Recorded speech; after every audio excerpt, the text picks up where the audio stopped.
Hello, welcome back to Teen Story Share. This week we're starting a brand new book. It is The Fire, the Water, and Maudie McGinn by Sally J. Play. Maudie is spending the summer with her father, but before she leaves, her mother swears her to secrecy about something that's going to be revealed in the book. Also, Maudie and her father end up having to flee her father's cabin due to the wildfires in California. And they wind up in a little town by the beach where Maudie learns how to surf. And a lot of other things happen. So we're going to be reading 2 chapters today because these are short chapters. Also, please note, in addition to the wildfires, this book also deals with another traumatic subject, which is abuse, although that does not come out until a little bit further on in the book. Once the wave comes in, whatever was written in sand is gone, and everything is written in sand. So every day is a clean, bright slate. Who you were, who you are, who you want to be, these are waves, each bringing a new start, each holding an ocean of possibility. Go on then, young one, dear one, write something new in the sand. Etta Kahana. Chapter 1, Where There Is Smoke. I learned this great calm down trick recently. It was at the end of the year 7th grade dance back in Houston, which is where I lived during the school year with my mom and stepdad. I didn't want to go to that dance, by the way. I mean, of course not. But Mom made me. I was lucky Mr. Paris was there. He noticed me rocking in a dim corner of the gym, hands over my ears, banging my head on the wall, while Taylor Swift's Shake It Off roared and everyone screeched and danced. You know things are bad when you can't shake it off. But Mr. Paris, he's one of the special ed teachers, so he saw, and he got it. He led me out into the empty hall, leveled his big, brown, tired, reproachful, baggy old teacher eyes at me and said, "Maudie, you're in sensory overload." No shoot, Sherlock, as Mom likes to say. I didn't say that out loud, of course. I would never talk rude to Mr. Paris. I'm not that kind of person. But anyhow, that's when he taught me the trick. Mr. Paris grabbed a piece of paper off the deserted entry table and offered me a chair. "Here's what you do, Maudie," he said. "I want you to write down what you're feeling from all your 5 senses. See how many you can list, and don't forget to breathe, deep and slow." When I started writing, a whole avalanche of stuff poured out of the pen. There's this theory of autism that's called intense world theory. It basically says that the world feels different to us, a deluge of sensory stuff. Everything's too loud, too bright, too prickly, too much. Intense world theory makes a lot of sense to me because I always feel like I'm drowning in sounds, smells, and visual flashes, churning in waves of too muchness. Back at that school dance, the calm down trick of cataloging all the too muchness helped. I was able to make some sense of the sensory overload. But I have to say it now, that noisy dance? It was nothing. It was a flea of nothing, utterly nothing at all compared to the too muchness of right now. Because right now I'm sitting in an emergency shelter. I'm in Molinas, California, the little town in the Santa Cruz Mountains where my dad lives. It's where I spend every summer. I flew here only yesterday.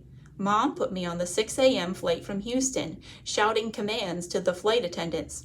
"She looks more capable than she is. You have to watch her," while I squirmed with embarrassment. It's hard to become a capable person when your mom is always reminding the world that you're not. And it was only yesterday afternoon when Dad picked me up at the San Jose, California airport. He was standing by our usual pillar, waiting.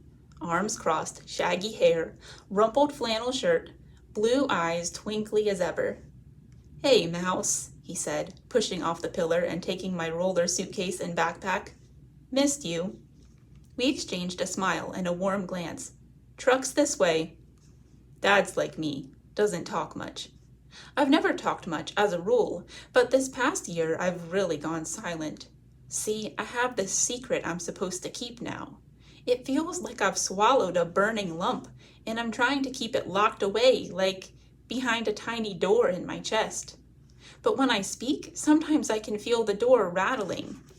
I know I need to someday get to the point where I can talk about the things that are too hard to think about, even though I've kind of promised not to, if that makes any sense.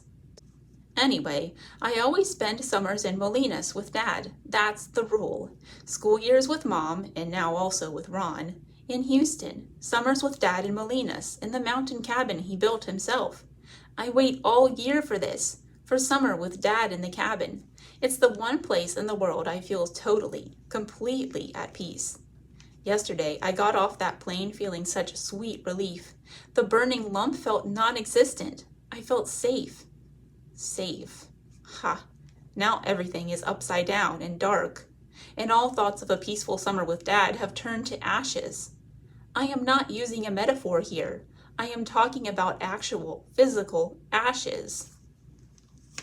Chapter 2. The Molinas Emergency Shelter is packed with stressed out neighbors, grim-looking police, and frantic aid workers handing out things like water bottles and crinkly silver emergency blankets. It's not cold, but I can't stop shivering. There's an old clipboard perched on a table under a stale coffee cup left over from some meeting. I take it with me to one of the cots the volunteers have set up. Its thin blue mattress crunches underneath me. It feels like it's filled with plastic pellets. I unclip an old paper from the clipboard and turn it over. And just like Mr. Paris taught me back at that noisy dance, I do his calm down trick. I start to catalog the too muchness. Smells: stale coffee, stale soup, industrial carpeting, body odor, ashes, smoke, fabric softener.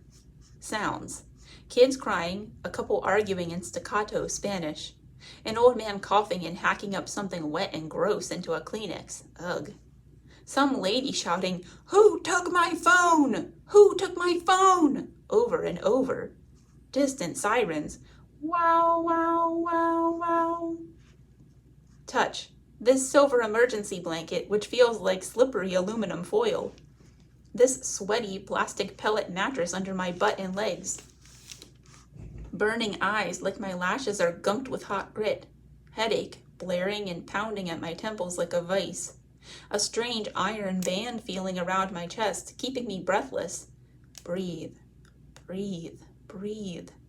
Sights: the curve of my dad's back. He's just sat down at the other end of this cot, facing away from me, knobby elbows on bony knees. I see the bumps of his spine through his thin green t-shirt. I want to put my arms around his neck and hold on tight and have him fly us right out of this grimy basement window to somewhere safe. He's usually a pretty scruffy guy, but after what we've been through today, he's really rough looking. His thick blonde hair sticks out in tufts, and his face is oily and grim. I can smell his BO. His knee is jitter-bobbing, up, down, up, down, up, down. I tend to do that too. A stim, a knee bob stim. He scratches the back of his head and keeps texting. "Do you have to tell her?" I say. "We have to let your mom know, Maudie," he murmurs. "Can't we just wait a while?" I like to believe in the magic of not talking about things. If we swallow them down and lock them away and forget about them, then maybe they won't really be true. "First of all, we're safe," Dad texts, ignoring me. I mouth the words silently. We're safe, we're safe, we're safe. Shift them around on my tongue, tap the rhythm of their syllables by chattering my back teeth together.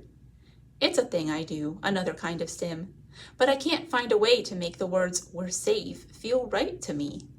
I keep reading Dad's text over his shoulder. "We're at a shelter. Maudie is fine. We're fine." His thumbs hesitate. "But we had to evacuate due to wildfire." Due to wildfire, I repeat to myself. Due to wildfire, due to wildfire, due to wildfire, due to wildfire.